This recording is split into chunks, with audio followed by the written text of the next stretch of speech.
title of the essay is Variations in the Consonantal Text of Quranic Manuscripts from Uthman to Ibn Mujahid.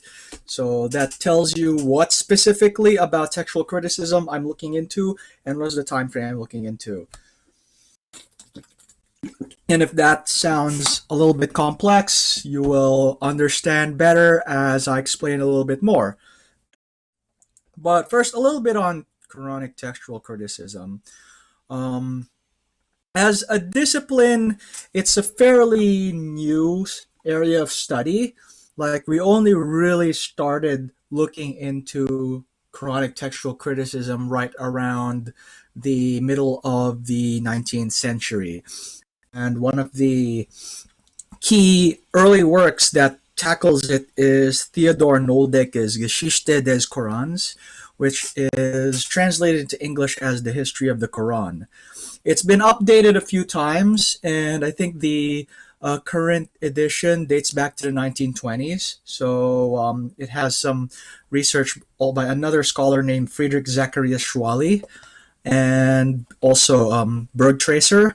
And the English translation is fairly recent, so you could tell that it's a good work, even though it's from the 19th century, by the fact it's still being translated to English today.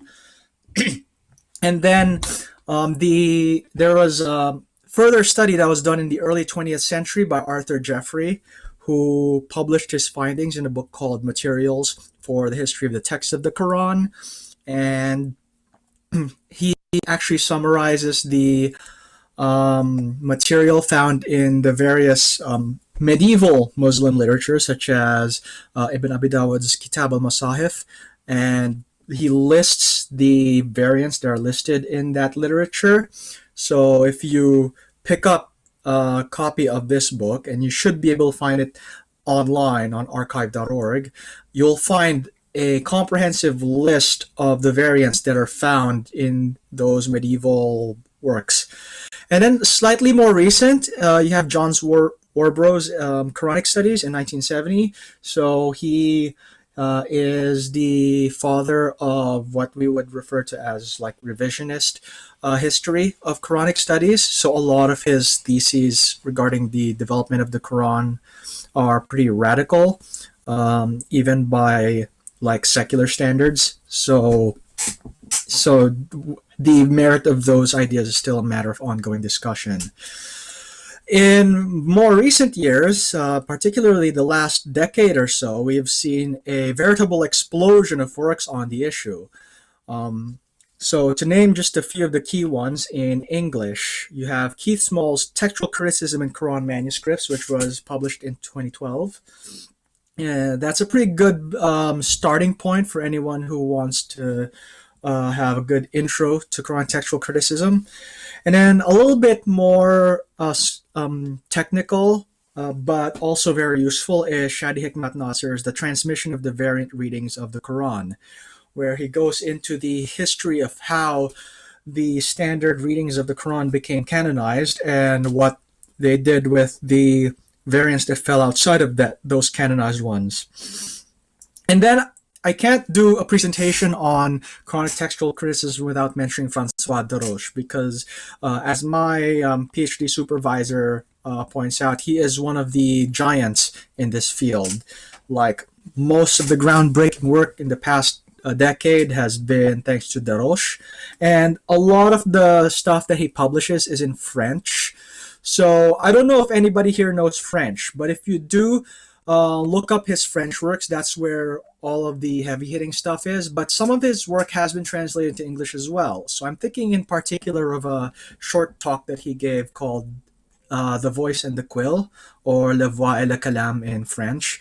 And that's a good starting point for getting introduced to Francois Deroche's scholarship. And then very recently, Daniel Allen Brubaker put out a little short book called Corrections in Early Quran Manuscripts.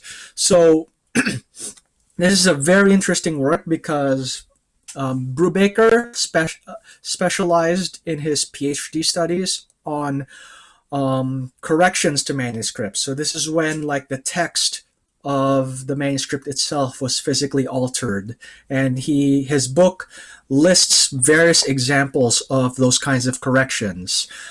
And he actually provides photographs of them too, so you just don't get the variants described to you. You can actually see them with your own eyes. Very helpful if you want to visually illustrate what such correction looks like. So moving on, we're gonna get into the nitty-gritty of like the development of the Quranic text, but in order to explain things properly, we need to get into some keywords. So here's some Arabic terms that I want you to keep in mind, because this will come into play quite a bit. So first, you have the term rasam. So rasam in Arabic literally means writing, and this refers to the consonantal text of the Quran. So for those who don't know anything about the Arabic language, Arabic is a what you call a consonantal language. So every letter is only the consonant, and it does not come with the vowels. So sometimes vowel markers are added on top of the text so that you know how it's pronounced. But a lot of the times, especially with modern Arabic writings, they don't place those vowel markers. So you kind of have to know the language to know what the vowels are. And so the rasam is just that consonantal part of the text. Now, there's also the term Qira'at, which translates to the term reading and refers to the fully vocalized form of the Quran. So once you add in the vowels, you have a Qira'at. And this is going to be an important thing to remember as well, because being a consonantal text, there is more than one way to vowelize or vocalize the text, and a lot of the variants that emerge are variants of how to add those vowel markers. And that happened around the 8th century, if I recall correctly. Yeah. So as it became vowelized, there were differences over how to do that exactly, and over time a limited number of ways of putting vowels on the consonants became the norm. And finally, you have the term harf. In Arabic, this literally means letter, and in the plural form, it's ahruf, which is a term that you're going to hear quite a bit. And this is possibly one of the most enigmatic terms in the history of the transmission of the Quran. So we don't exactly know what the term harf means in this context. And as Yasser Qadi has pointed out, there are 40 different opinions on what a harf is. The majority opinion that you are most likely to hear when discussing this issue with a Muslim is that it refers to 7 different dialects of Arabic. And I'm not entirely convinced that this is correct. And there are a number of reasons why I don't think that a harf is a dialect. For example, you have people who spoke the same dialect reciting different ahruf. So there's a famous hadith where Omar bin al-Khattab and Hisham bin Hakim had a different recitation of Surat al-Furqan, but they're both Qurayshi, and they spoke the Qurayshi dialect. So why would people speaking the Qurayshi dialects have different ahruf? Or there's another hadith which is also well known, where a certain people was given a harf to recite, but they couldn't recite it, so they were given another harf which they again couldn't recite, and that process continued until all 7 ahruf were given to them. Now, if ahruf were just dialects, then this doesn't make sense, because why wouldn't God just give them the dialect that they did speak?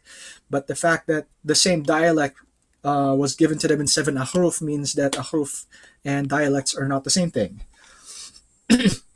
So anyway, as time goes on, the latter two terms that you hear, Qira'ah and harf, become conflated in the minds of many people. So it's very important to note, a qira'ah and a harf are not the same thing, but a lot of people ended up treating them as such. Asyuti, a famous Muslim scholar from the 16th century, complains about how the ignorant masses think that the seven ahruf are also the seven qira'at, even though they are not. Although other Islamic scholars, such as At-Tabari, Athori, etc., actually did conflate those two terms. So there was a little bit of fluidity in the usage of those two terms. So another important thing to wonder is, are the seven ahruf still with us? This is something that the Muslim scholars themselves differ over. So At-Tabari, in his tafsir, says that when Uthman standardized the text of the Quran, he chose one harf and discarded the other six. So only one harf out of seven has survived to us to this day. But Ibn Kathir, in his tafsir, differs with At-Tabari and says that all seven ahruf are still with us, and the standard consonantal text that Uthman canonized is, compatible with all seven. I would say that At-Tabari's explanation makes more sense. Like, it stretches credulity to think that the consonantal text that we have today contains all seven ahruf in them. And as we go on, you will see why I think this is the case. And so this is where we get further into the Quran. Also, before I go on, here's actually a sample of Quranic text. So some of the stuff that I just explained to you earlier, you should be able to see just by looking at this. So this is Surah Al-Fatiha, which is the first surah of the Quran. So you'll see the squiggly lines, that's the consonants, that's the rasam of the text. And then you'll see some dots over and under the text as well. So those are what you would call diacritical markers. And those exist because certain letters in Arabic look very similar to one another. So the letters ba, ta, tha, ya, and nun all look very similar. They're all basically a tooth in consonantal form, and the difference between them is whether you put one dot below, two dots below, one dot over, two dots over, etc. And then the little diagonal slashes over and under the consonant text, those are the vowel markers. So once you put everything in, the consonants, the diacritics, and the vowel markers, you get a qira'ah. So yeah, that's something to keep in mind when you're discussing Arabic text. So what exactly are the issues that plague Quran transmission? I think David Stewart summarized them well in his essay in the Quran, its historical context. So this is what David Stewart says.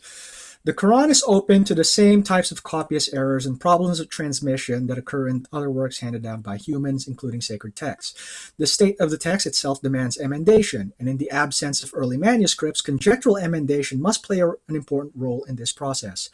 The common argument that an uninterrupted and completely reliable oral transmission has miraculously preserved the text of the Quran from such errors falls flat. The tradition of Quranic recitation can be shown to ignore or run roughshod over many discernible or retrievable features of the text, particularly with regard to rhyme, that must represent the oldest stage of its performance. In addition, while many of the variants recognized as legitimate within Islamic tradition may plausibly have arisen through oral transmission, many others cannot, being based on graphic and not phonic resemblance. One may also point out Quranic passages where the received text does not make sufficient sense, and an apt emendation can provide a superior reading. So, in other words, just looking at the text of the Quran, you can see that some stuff went on in the process of it arriving in its current form. And there are three key milestones in the development of the Quranic text. And these are the milestones. The first one would be the first Quranic recension that happened under Zayd bin Thabit, and this was during the time of the Caliph Uthman. So those of you who've been studying Islamic apologetics for any length of time will have heard of this because it is well known. It is reflected in all of the Sahih Hadith literature, and as far as I know, no one contests that this recension took place. So, for those who are unfamiliar with the literature according to the Hadiths, there were differences in recitation that were causing division during the time of the Caliph Uthman. Particularly, the Muslims in Syria and the Muslims in Iraq were reciting the Quran differently, and Uthman was afraid that this would lead to schism and dissension within the Islamic community. So he had Zayd bin Thabit take all the variant readings, eliminate them, and create one standardized reading, which was then distributed to all the major cities of the Islamic Empire at the time. While this standardized the text somewhat, variants continued to exist. So a second Quranic recension had to take place in the early 700s under Al-Hajjaj bin Yusuf during the reign of the Caliph Abd al-Malik. And at this time, more variation was eliminated. So the Uthmanic text was standardized even further. One of the main things that Al-Hajjaj bin Yusuf did was he added what we call long vowels to the text. So there are certain Arabic letters that represent long vowels, such as alif, ya, and waw. And there are some places where the text did not originally have them, but Al-Hajjaj put them in order to clarify the recitation of the text. Despite this, there was still a variation in how the text was recited. So even after you have this text that was edited and revised twice already, people still differed over it. So they particularly differed over how to put vowels on it, and there were like countless variations of how to do that. In the early 900s, a Muslim scholar by the name of Ibn Mujahid chose 7 Qira'at. So he chose 7 ways of putting vowels on the consonantal text, and he said that these are the approved ways of reciting the text. So the 7 represent 5 different cities. So what happened was he wanted to make sure that the 5 major cities of his time were represented. So each one had its own Qira'ah. So you have Mecca, Medina, Basra, Damascus, and Kufa. With regards to Kufa, he encountered a problem because even within the same city, there were many different ways of reciting the text. So he ended up picking 3 different recitations from Kufa. And that's how we arrive at the 7.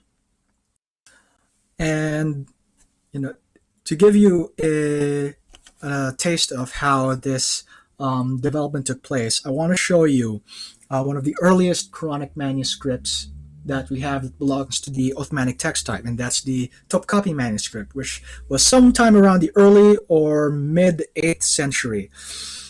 Now, if you remember, I showed you a picture of Surat al-Fatiha in modern Arabic text, and you can see that it's quite different here. There's no vowel markers, and there's only very sparse diacritical marks in the text of the Topkapi manuscript. It's also written in a very early form of Arabic called the Kufic script, which, as you can see, is much more stylized, and the letters are not as distinct from each other. So let me, okay, so here you can more clearly see the difference between the Kufic script and Arabic as it is written today. So, it's a little bit hard to read Kufic script. Like, you kind of have to know what part of the Quran you're looking at any given point, because otherwise the lack of diacritical marks is going to throw you off. So that is it with regards to the key events. And there's this question hanging in Islamic circles of whether the seven Qira'at are of divine origin. Because the common Muslim defense when presented with the different Qira'at is to say that, well, God allowed for different ways of reciting the text to exist. And, these are all divine in their origin. I remember back in the early 2000s, Nabil Qureshi and Bassam Zawadi had a debate on the preservation of the Quran, and one of the defenses that Bassam gave was that all of the variant readings are divinely inspired. Problem is that's not how the early scholars looked at things. So Shadi Hikmat Nasser in his book points this out, quote, "Early Muslim scholars did not look at the variant readings of the Quran as divine revelation. They attributed the Quranic variants to human origins, either to the reader's ijtihad in interpreting the consonantal outline of the Quran or simply to an error in transmission. This position changed drastically in the later periods, especially after the 5th/11th century, where the canonical readings started to be treated as divine revelation, i.e. every single variant in the 7 and 10 eponymous readings was revealed by God to Muhammad." So this is the Muslim view now, and but as you can see, that was not always how it was looked at. And in order to accomplish this, Ibn Mujahid had to borrow ideas from another field of Islamic studies, and that is Hadith studies. So for those who studied Hadith, you would know that in order for a Hadith to be considered reliable, you study its chain of transmission. And if there are no breaks in the transmission, everybody in the chain is reputable and trustworthy, then you accept that hadith as sahih. And then if you have multiple such reliable chains, then you have a mutawatir hadith. So tawatir has to do with the reliability and certainty of a certain reading. So Ibn Mujahid applied this to transmission of certain readings of the Quran. And this is what Christopher Melkert has to say about that. Quote, "If Ibn Mujahid and his contemporaries tended to assimilate Quran transmission to Hadith transmission by stressing acceptable chains of transmission, their assimilation was very incomplete. Ibn Mujahid appears to have been careless about chains of transmission himself, omitting to mention links in his account of his own chosen 7. Also, he did not assert that the 7 readings of his choice were the product of integral transmission." This is supported by Shadi Hikmat Nasser, who points out that none of the 7 Qira'at are considered mutawatir. So that idea of absolute certainty that is attached to the idea of tawatur does not apply to the 7 canonical Qira'at. And that is something to keep in mind if you're discussing, do we know for certain that the Quran was reliably transmitted to us? Well, the 7 canonical Qira'at are not, do have that level of questionability in them built in. And this is all just discussing variations of the Uthmanic text. So that first recension by Uthman produced a fairly stable text that had these minor differences in reading. But outside of the Uthmanic text, other versions of the Quran existed. And 2 of the most important ones are the ones by Abdullah ibn Mas'ud and Ubay bin Ka'b. And we'll discuss both of them in turn. First of all, Abdullah ibn Mas'ud is one of the most important of the early companions. He was known as a great Quran reciter and scholar during the lifetime of Muhammad. And Sahih al-Bukhari actually attests to his reputation. So that is a man I continue to love because I heard Allah's Messenger saying, "Learn the recitation of the Quran from any of these 4 persons." And Abdullah ibn Mas'ud is one of those 4. And then what happened when Uthman standardized the text was that Ibn Mas'ud had a different version of the Quran and did not want to give that up. And at the time that Uthman standardized the text, Ibn Mas'ud was in Kufa, and he had been teaching his version of the Quran to the Muslims in Kufa. And according to Jamia Tirmidhi, he rejected the version that was propagated by Zayd bin Thabit, and he said to the people in Kufa, "O you Muslims, avoid copying the Mus'haf and the recitation of this man. By Allah, when I accepted Islam when he was but in the loins of a disbelieving man," meaning Zayd bin Thabit, and it was regarding this that Abdullah ibn Mas'ud said, "O people of Al-Iraq, keep the Masahif that are with you and conceal them. For indeed Allah said, and whoever conceals something, he shall come with what he concealed on the day of judgment. So meet Allah with the Masahif." A Mus'haf is a codex, so a complete Quranic copy, and plural form is Masahif. So Ibn Mas'ud is basically saying, to the Muslims to whom he taught his version of the Quran, hold on to what I taught you, don't replace it with Zayd bin Thabit's version.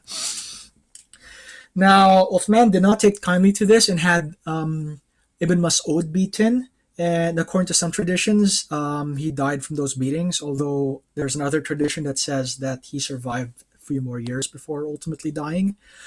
And the text that Ibn Mas'ud propagated persisted in Kufic circles for some time, but it was ultimately supplanted by the Uthmanic text. And if you look at the book that I mentioned earlier on by Arthur Jeffrey, he devotes a long section on variants in Ibn Mas'ud's codex. So I'm giving you 2 sample pages from Arthur Jeffrey. You should be able to find a copy of it floating around online. That's how I found my copy of the book. And it'll show you all of the places where the text of Ibn Mas'ud's codex differs from that of Uthman's codex. And just by looking at the list of variants, you can see that they're pretty significant. They're not just differences of vowels or diacritics, but entire words and phrases are different. To give one example, in Surah Al-Fatiha, one of the verses in the canonical text says, "Ihdina sirat al-mustaqim." But in Ibn Mas'ud's version, it actually says, "Irshadna sirat al-mustaqim." So he changes an entire word. So ihdina means guide us. So irshadna, it's similar. It also has the connotation of guiding, but it has a different consonantal text. And as far as I know, no Muslim today recites Surah Al-Fatiha saying irshadna sirat al-mustaqim. And then you have Ubay bin Ka'b, who is the other major Quran reciter during the lifetime of Muhammad. And one hadith in Sahih Muslim says this: 4 persons collected the Quran during the lifetime of Allah's Messenger, and all of them were Ansar. And then Ubay bin Ka'b is listed there, as was Zayd bin Thabit.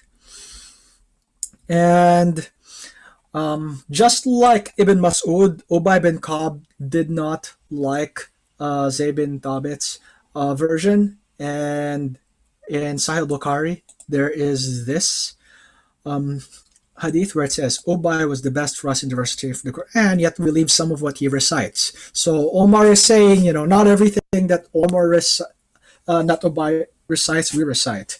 And Ubay says, I have taken from the mouth of Allah's Messenger, I'll not leave for anything, whatever. To give some context behind this hadith, Ubay's codex is actually longer than the canonical Quran. The canonical Quran has 114 surahs. Ubay bin Ka'b has 116. So there were 2 extra surahs in his Quran. And according to the Islamic tradition, the reason why the canonical Quran is 2 surahs shorter is because parts of the Quran were abrogated, and Ubay kept the abrogated versions while Uthman did not. And if you check my paper, I'll show you the sources for that.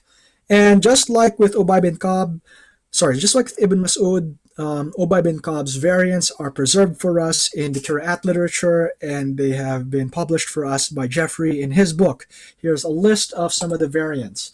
The list is not as long as with Abdullah ibn Mas'ud, and there is some considerable overlap between the two, but they are nevertheless significant variants. Entire words and phrases differ in his codex. And there's one last thing that I want to discuss before I conclude, and that is the Sana'a palimpsest.